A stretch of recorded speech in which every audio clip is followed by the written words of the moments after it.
Hello story lovers. Welcome to Luminos Media, a place where fascinating stories from the world of novels come to life.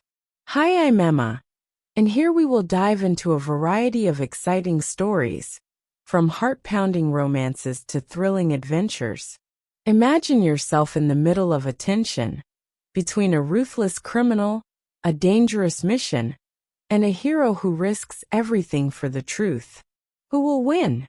Don't forget to like, comment, and subscribe so that you can continue to enjoy our journey to the world of imagination.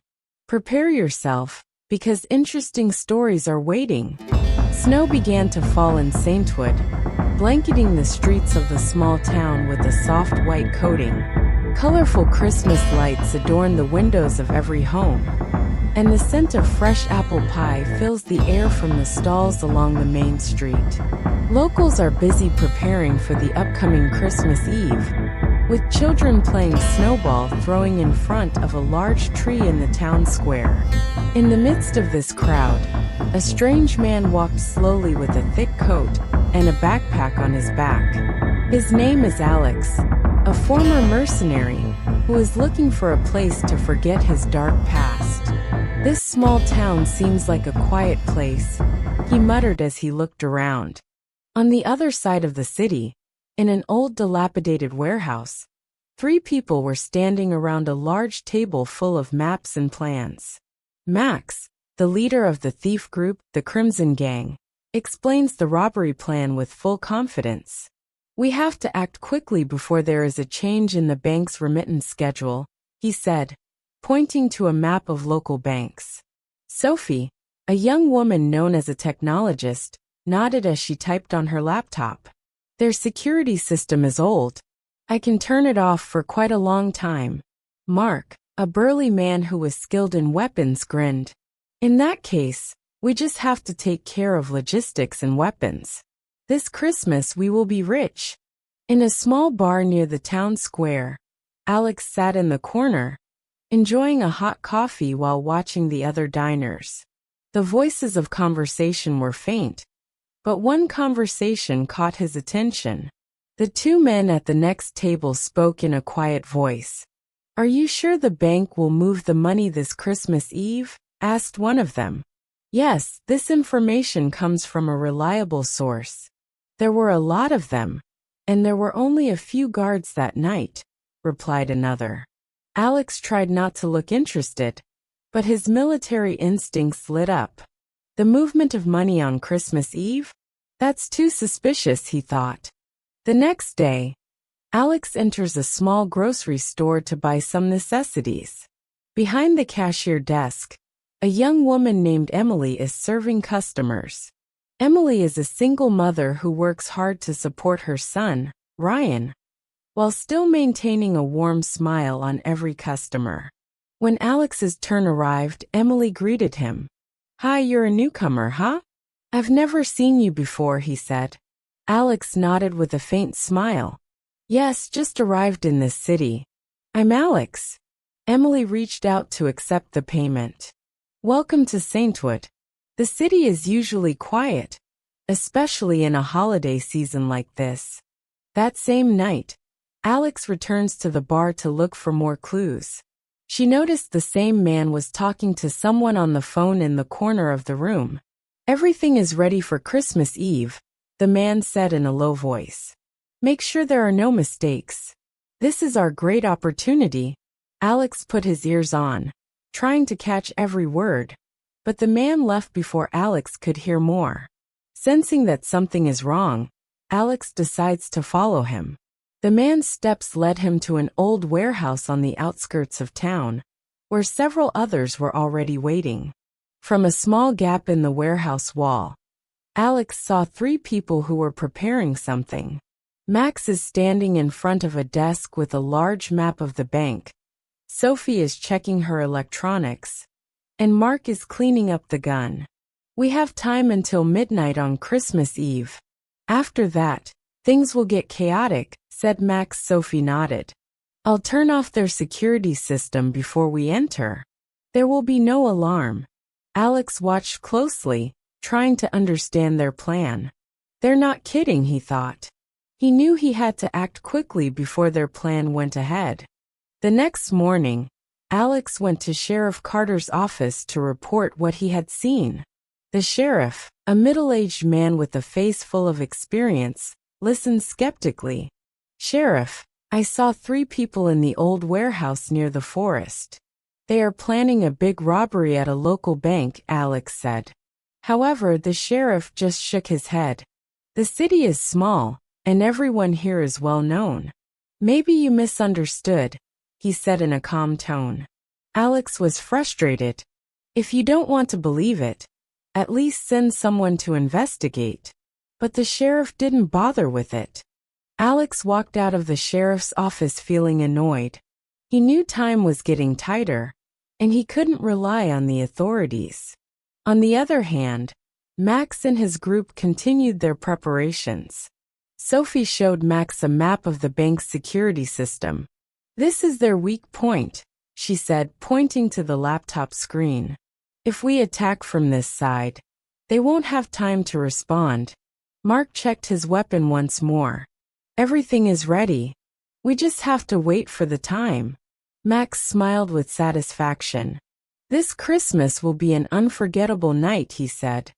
Alex returned to the old warehouse that night to look for more information. This time, she brought with her a simple piece of equipment that she had gotten from Emily's grocery store. Near the warehouse, he installed a small tracking device on one of the vehicles parked there. "At least I can tell when they're moving," he muttered.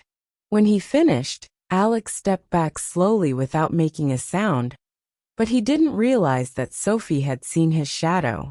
"What was that?" asked Sophie as she stared out the window.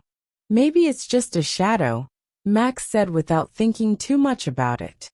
On Christmas Eve, the atmosphere in Saintwood feels magical. The lights shimmered, and the snow fell slowly.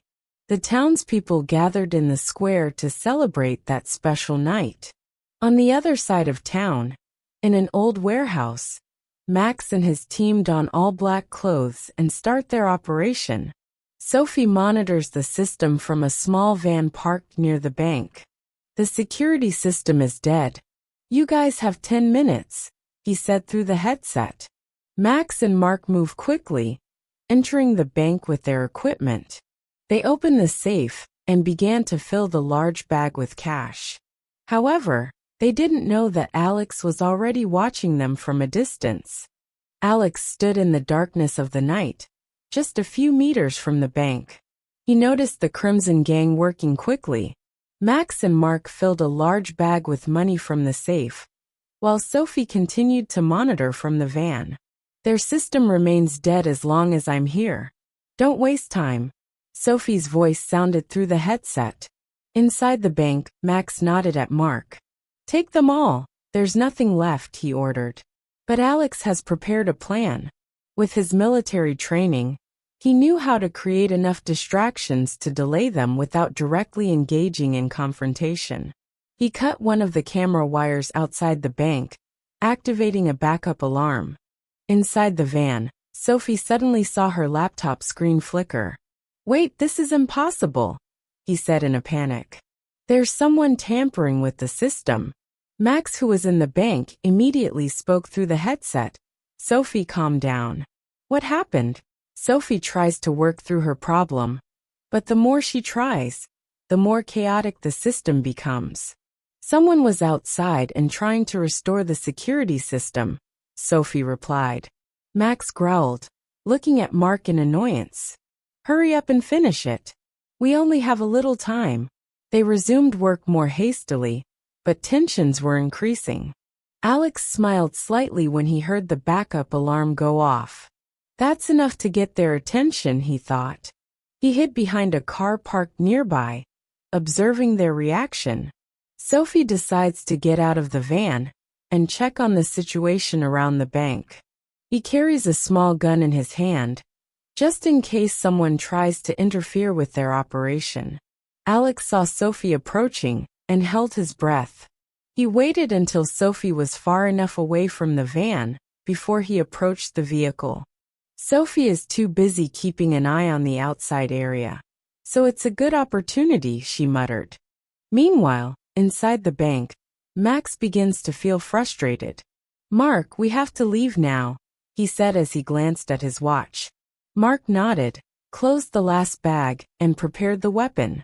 Okay, I'm ready, he replied. They walked out of the bank carefully, carrying bags filled with money. Outside, Sophie was still checking the surrounding area anxiously. He felt that something was wrong. I didn't see anyone, but the security system kept messing around, he said through the headset. Max replied in a cold tone. Forget that. We have to leave now. Alex approaches the empty van and quickly disables some of the devices that Sophie uses to control the bank's security system. He knew this would make them lose control completely. Let's see how you guys deal with this, he said in a low voice with a small smile. Sophie, who returned to the van, was surprised to see her laptop screen completely dead. Max, we have a big problem. My system is no longer working, he said in a panic. Max gets more and more upset. Forget about that system. Get into the van and start the vehicle. We have to leave now. In the midst of the chaos, Alex noticed something that surprised him. Emily, the cashier at the grocery store, is seen inside the bank.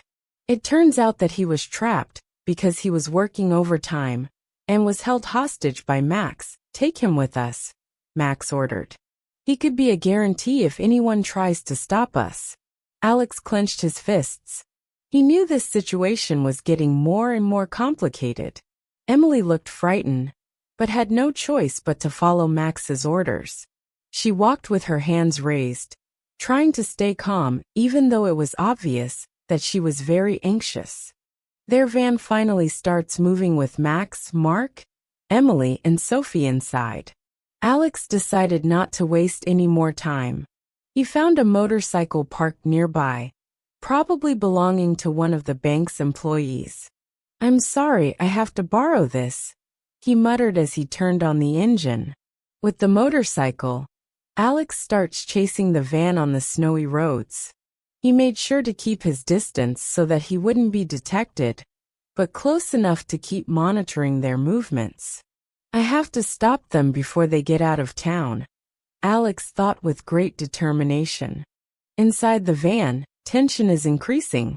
Emily sits with her hands tied in the back seat, while Sophie continues to try to fix her laptop. Max, this won't work if my system remains broken. We have to find another way, he said. Max growled. Shut up. Focus on travel. We will find a safe place for the time being.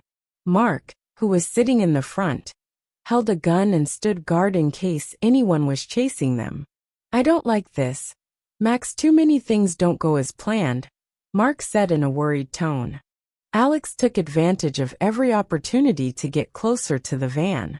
When the van took a sharp turn, Alex saw an opportunity.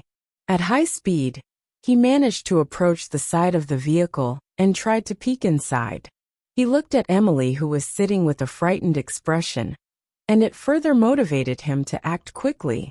I have to think smart. If I was too aggressive, they might hurt Emily, she thought. He waited for the right moment to attack without endangering the hostages. On a road slippery by snow, the Crimson Gang van finally slipped and crashed into a lamppost on the side of the road. Sophie screamed as the collision occurred. What are you doing, Mark? Max quickly got out of the vehicle, pulling Emily with him. We can't stay here. Move now, he said as he pointed the gun at Emily. Alex stopped his bike a few meters away from them. Let him go, Max. You don't need to do this, he said in a stern voice. Max laughed coldly. You think I'll just give up? There is no turning back for us. Alex stood up confidently, even though he knew that the situation was extremely dangerous. He raised both his hands slowly to show that he was unarmed. Max, think about this carefully.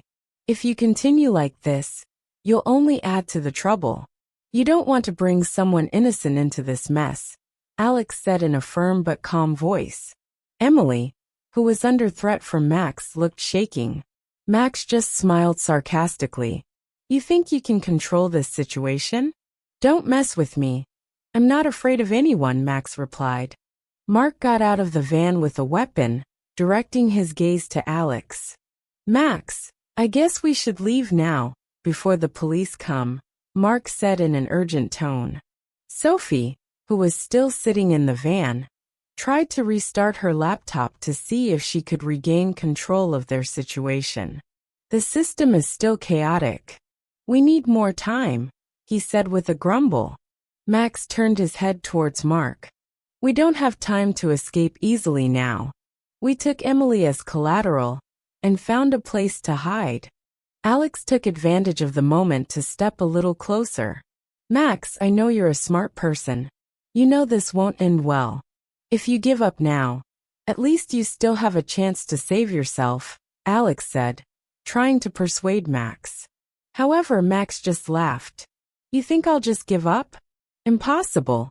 My life is too deep to retreat, he said in a harsh tone. Emily tries to calm herself down, but the tension in the air makes it difficult to breathe. The sound of police sirens began to be heard in the distance. Max starts to panic, but he tries to stay calm in front of his men. We have to leave now. There's no time to mess around with this guy, she said as she pulled Emily closer. Mark nodded and returned to the van to retrieve the bag of money. Sophie, who eventually gave up on fixing her laptop, got out of the van carrying some small devices. I can slow them down, but not for long, he said with an anxious face. Seeing that the situation was getting more precarious, Alex made a quick decision. With a quick movement, he jumped towards Max and hit the gun he was holding. The gun was thrown to the ground, and Max was startled by the surprise attack. Emily fell, but Alex immediately pulled her away from Max. Get out of here now, shouted Alex to Emily, who immediately ran away without looking back. Mark tries to point his gun at Alex, but Alex is more agile and manages to dodge the shot. Sophie, who saw this situation, tried to help in other ways. He pressed a button on one of his devices, which detonated a small smoke bomb around the area. Thick smoke began to fill the air, making it difficult for Alex to see what was happening.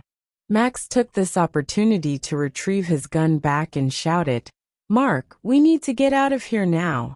Sophie, come with us. They ran towards the forest not far from the site of their accident, leaving behind the van and money.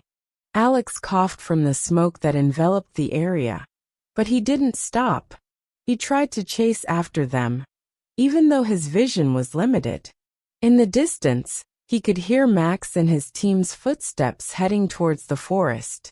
Police who arrived at the location only found an empty van and a bag of money that was partially left there. Sheriff Carter, who was leading the team, approached Alex. What's going on here? Who are these people? Asked Carter in a harsh tone. Alex explained quickly, they are the perpetrators of the bank robbery. They ran towards the forest. The sheriff ordered his men to surround the forest area. We will not let them just run away, he said firmly. Alex asks for permission to help, but the sheriff is initially hesitant. You've been involved too far. This is our business now, he said. However, Alex insisted. I know their way of thinking. If you let me help, we have a better chance of catching them. After thinking for a while, the sheriff finally agreed. All right, but you still have to follow my orders. Inside the woods, Max, Mark, and Sophie run as far as possible from the crash site. We have to find a safe place to hide until things calm down, Max said in an urgent tone. Sophie begins to lose her temper. Max, this is all. We should not have involved hostages in the first place, he said. Mark nodded in agreement, but Max refused to admit his mistake. There is no perfect plan. We just need to survive. However, their steps suddenly stopped when they heard a sound from behind the tree. Alex emerged from the shadow of the forest, standing tall with a determined face. This is the end of your escape, he said in a stern tone. Max chuckled. You're alone here, Alex. What can you do against the three of us? Alex was not intimidated. I'm not alone. The police have surrounded this area. You have no way out. Sophie and Mark begin to hesitate, but Max remains stubborn. In that case, I'll make sure you don't get out of here alive, he said as he pointed the gun at Alex. Tensions escalate as Max points a gun at Alex. Sophie and Mark looked undecided. It was obvious that they were not sure of Max's actions. Alex remained calm, his eyes keen to observe every movement. You don't have to come with Max. There's another way out for you, he said as he tried to persuade Sophie and Mark. Sophie turned to Max. Max, I'm tired. We have come too far. Maybe it's time to give up, he said in a trembling tone. Max turned sharply towards Sophie. Shut up. You don't know what you're talking about, he snapped. Mark stepped back, looking hesitant at the direction Max was taking. Max, maybe Sophie is right. We can't fight the police and Alex at the same time. This is already too risky, he said. Max growls in frustration, staring at them angrily. If you want to give up, go ahead. But I won't give up without a fight, he said angrily. Alex saw a gap. Max, you're just bringing yourself to ruin. Don't make this worse, he said. Max ignored him and pressed the trigger. But Alex was ready and rolled to the side to avoid the shot. Max's shot echoed in the forest. The police who surrounded the location immediately responded to the sound. They moved cautiously, approaching the source of the sound. Meanwhile, Alex jumps up and tries to disarm Max, but Max defends with full strength. A fierce fight ensued. Sophie and Mark just stood still, caught between loyalty to Max and a desire to give up. You guys can stop it now, shouted Alex in the middle of the fight. Sophie looked hesitant, but Mark began to drop his weapon on the ground, a sign of surrender. Max was even more cornered when Alex managed to drop his gun. However, Max didn't just give up. She tried to attack Alex with her bare hands, but Alex used her skills to lock Max's movements. Sophie finally shouted, Enough, Max. It's done. I won't continue this anymore. Max looked at Sophie with a mixed expression of anger and betrayal. You cowards, he shouted. Sophie no longer cares. He raised his hand in the air, signaling surrender to the approaching police. Sheriff Carter and his team arrived just as Alex managed to knock out Max. Mark was already sitting on the ground with his hands above his head, while Sophie stood at the side, seemingly resigned. Very good, Alex, said the sheriff as he put handcuffs on Max, who was still struggling. Max glared at Alex hatefully. You ruined everything. It's not over yet, he threatened. Alex just looked at him coldly. You made a choice, Max. Now you have to accept the consequences. Emily, who had been rescued by Alex earlier, appeared with the other policeman. He seemed relieved to see that the situation had been brought under control. Alex, you saved me. I don't know how to thank you, she said in a quiet voice, tears streaming down her cheeks. Alex smiled slightly, shrugging his shoulders. Just do what I have to do, he replied humbly. Emily nodded, but it was clear that she was deeply moved by Alex's actions. As the police took Max, Sophie, and Mark into the patrol car, Alex stood watching with mixed feelings. He knew that even though he managed to stop them, this was only one part of a larger struggle. I hope they will learn from this, he thought. Sheriff Carter approached Alex. You're doing an amazing job, Alex. Without your help, this could have ended much worse. Alex nodded softly. But this is not finished. We have to make sure that all their members are caught, he said. The sheriff nodded, then gave his team a preliminary report. Alex returns to the location of the van that the Crimson Gang previously used. He examined the contents, looking for other clues they might have left behind. Among the scattered items, he found a small notebook. What is this? He muttered. While opening it, Alex finds notes about other locations that are suspected to be their next targets. He instantly realized that there were more gang members out there. The next day, Alex sat in a small cafe in town, sipping coffee while reflecting on the events of the previous night. Emily came and joined her. "I heard you found something important," he said. Alex nodded while pointing out the little notebook. "It's not just about the three of them. There are more people involved, and I'm sure they will try to do the same again," he replied. Emily looked at him worriedly. "Are you going to keep chasing them?" he asked. Alex smiled faintly. "I have no other choice." With renewed determination, Alex prepares to continue his fight against greater evil. The notebook became an important clue for the next step. Although he knew that the challenges ahead would be tougher, he felt more confident with the support from the people around him. Emily looked at Alex in awe, realizing that this man had a courage that others rarely had. "You're a real hero, Alex," he said. Alex just smiled. "I'm just someone who wants to do the right thing," he replied simply. A few days after the incident, Alex teams up with Sheriff Carter to investigate the records he found in the Crimson Gang's van. The sheriff took the note to police headquarters, where a team of experts began analyzing each page. "This note has a location code and name," Carter said, pointing to one of the pages. Alex added, "Based on the existing pattern, they may be planning a series of robberies in another city. We have to act quickly." The team immediately mapped the locations, indicating that they were along the main transportation routes. Elsewhere, Max, who is now in prison, looks restless. Sophie and Mark are held in different cells, while Max seems to keep planning something on his mind.